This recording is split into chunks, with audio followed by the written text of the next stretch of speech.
Kanë bërritur këtë të premte materiale zgjedhore në Bashkinë e Matit, e cila do t'i nënshtrohet zgjedhjeve të parakohshme këtë të diel. Kutit me materialet e ditës së zgjedhjeve mbërriten në KZAZ 16 në masa të rrepta sigurie nga automjet i forcave të armatosura, shoqëruar nga automjetet të policisë së shtetit.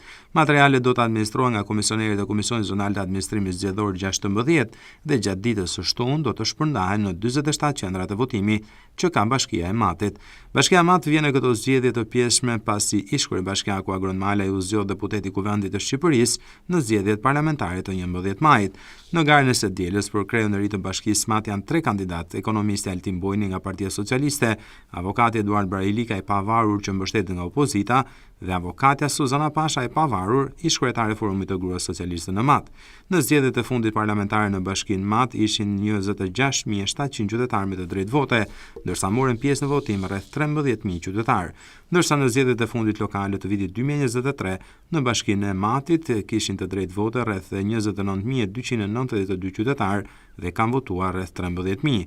Në të dy zgjedhjet e fundit, pjesëmarrja në votime në këtë bashki ka qenë në masën e rreth 49%.